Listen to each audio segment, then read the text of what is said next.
మరి అదే విధంగా ఈరోజు మరి రాయల కొండయ్య గారు మనతో పాటు ఉన్నారు. మరి ఆర్టీఐ యాక్టివిటీస్టు. మరి ఈయన కూడా సమాజం పైన, సమాజంలో ఏదైనా అవినీతి గురించి కూడా పోరాటం వ్యతిరేకంగా చేస్తూ ఉంటారు. మరి ఈరోజు ఆర్టీఐ యాక్టివిటీస్గా మరి ఆర్టీఐ సమస్య ఏంటి, మరి ఆర్టీఐ గురించి కొన్ని విషయాలు తెలుసుకునే ప్రయత్నం కూడా చేస్తున్నాము. సార్ చెప్పండి, ఈరోజు చాలా వరకు మరి ఆర్టీఐ గురించి చాలా వరకు ఇప్పుడు కూడా చెప్తా ఉన్నారు. మరి మీరు పోరాటం చేస్తున్నారు. అసలు ఆర్టీఐ అంటే ఏంది, ఆర్టీఐ గురించి ఏ విధంగా ప్రజలకు మంచి జరుగుతుంది, రాబోయే భవిష్యత్తులో ఆర్టీఐ ద్వారా మంచి జరిగే పరిస్థితి ఉందా, లేదంటే దాని నుంచి ఏం అవుతుంది?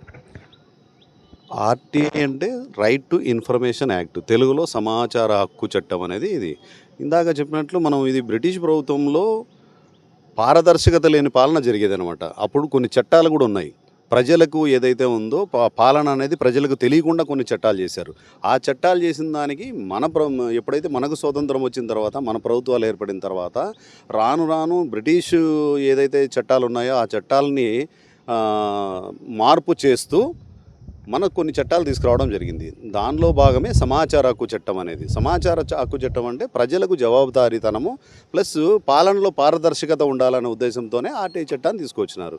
ఆ చట్టం పారదర్శకత లేదు, జవాబుదారీతనంగా లేదు కాబట్టి మేము ఈరోజు కొంచెం దాని మీద ఫైట్ చేయాల్సిన పరిస్థితి వచ్చింది. మరి ఈరోజు ఆ చట్టం పని చేస్తుంది అంటున్నారా? మీరు పని చేస్తూ ఉందా ఎక్కడైనా కూడా? మీకేమన్నా ఇప్పుడు మీరే కోరింటారు, దానికి సరైన సమాధానం వస్తూ ఉందా? కొన్ని చోట్ల మాత్రమే వస్తుంది ఈ సమాధానాలు అన్నటువంటి వస్తూ ఉన్నాయి. కొన్ని చోట్ల మాత్రమే, కొన్ని చోట్ల అవగాహన లేక కొన్ని చోట్ల రావట్లేదు, కొన్ని చోట్ల నిర్లక్ష్యం కూడా ఉందన్నమాట. అధికారుల నిర్లక్ష్యం కూడా ఉంది కొన్ని చోట్ల ఏమంటే వాళ్ళకి సమాచార హక్కు చట్టం అనేది సరైన ఇది లేక కొన్ని చోట్ల ఇవ్వట్లేదు, కొన్ని చోట్ల తెలిసినా కూడా మేమెందుకు ఇవ్వాలనే ఉద్దేశంతో ఇవ్వట్లేదు. కాబట్టి మేము అన్ని చోట్ల ఈ సమాచార హక్కు చట్టాన్ని కొంచెం ప్రజల్లోకి తీసుకెళ్ళి అధికారులను కూడా కొంచెం నిద్రలేపి ఈ సమాచార హక్కు చట్టాన్ని కొంచెం విరివిగా ప్రజల్లోకి తీసుకురావాలనేదే మా ఉద్దేశం.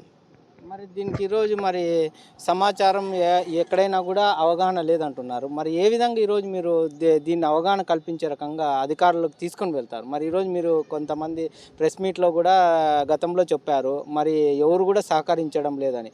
మరి సహకారం లేని చోట ఏ విధంగా మీరు ముందుకు వెళ్తారు? ఇదైతే ప్రభుత్వ అధికారుల కొన్ని చోట్ల సహకారం లేదన్నమాట వాస్తవమే. సాక్షాత్తు డిఆర్ఓ గారు అంటే నోడల్ అధికారి, ఈ చట్టానికి నోడల్ అధికారి, కలెక్టర్ గారు కూడా దీనికి కోఆర్డినేషన్ అధికారిగా ఉన్నటువంటి ఈ కలెక్టర్ ఆఫీస్లోనే కొంచెం నిర్లక్ష్యత అయితే ఉంది. దాని గురించి మేము గతంలో కూడా ఆఫీసర్ని కలవడం జరిగింది. కోఆర్డినేషన్ కమిటీ కలెక్టర్ గారిని అలాగే డిఆర్ఓ నోడల్ అధికారిని కూడా కలిసాము. మిగతా ఆఫీసుల్లో కూడా ఏదైతే బోర్డు లేకుండానో, ఈ సమాచారం సరిగ్గా లేకుండా, సమాచారం సరిగ్గా ఇవ్వకుండా ఉన్నారో వాళ్ళకు కూడా ఇచ్చేటట్లు నుంచి డిఆర్ఓ గారి నుంచి సర్క్యులర్ పంపించామని మేము గతంలోనే కోరినాం. ఆయన కూడా సర్క్యులర్ అన్ని ఆఫీసులకి బోర్డులు కానీ ఏదైనా సరైన సమాధానం కానీ ఇవ్వకపోతే ఖచ్చితంగా నేను నోడల్ అధికారిగా నేను ఖచ్చితంగా సర్క్యులర్ ద్వారా అందరికీ నేను తెలియజేస్తానని చెప్పడం జరిగింది.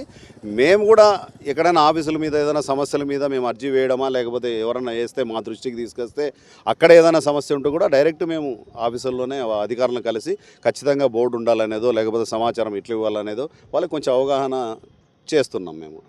అయితే మళ్ళీ ఆర్టీఐ గురించి ప్రజలకు చాలా వరకు అవగాహన లేదని చెప్పుకోవాలి. ఎందుకంటే ఆర్టీఐన అవగాహన ఉంటే వారి సమస్యను ఈజీగా పరిష్కరించుకోగలరు. కానీ మరి ప్రజల్లోకి ఏ విధంగా మీరు ఆర్టీఐ గురించి అవగాహన తీసుకొని వెళ్ళే పరిస్థితి ఉంది రాబోయే రోజుల్లో? అసలు చట్టాలపైనే సామాన్యులకి అవగాహన లేదండి. చాలా చట్టాలు మనకు ఉన్నాయి.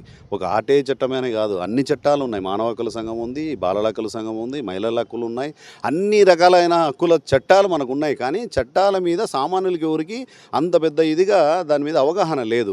కాబట్టి మాలాంటి సంస్థలు కొన్ని ఫైట్ ఫర్ రైట్స్ కావచ్చు, అవినీతి వ్యతిరేక పోరాట కమిటీ కావచ్చు, లేకపోతే ఆర్టీఐ మీద పనిచేస్తున్నటువంటి మా సంస్థలు మేము ఏం చేస్తున్నామంటే అక్కడక్కడ ప్రతి ఒక్కరికి పిఐఓలకి, అధికారులకు అయితే పిఐఓలకు కానీ మిగతా చోట్ల కూడా కొన్ని కాలనీస్లో కూడా మేము ఆర్టీఐ చట్టం అంటే ఏందని కొన్ని కమిటీల ద్వారా మేము తెలియజేస్తున్నాం.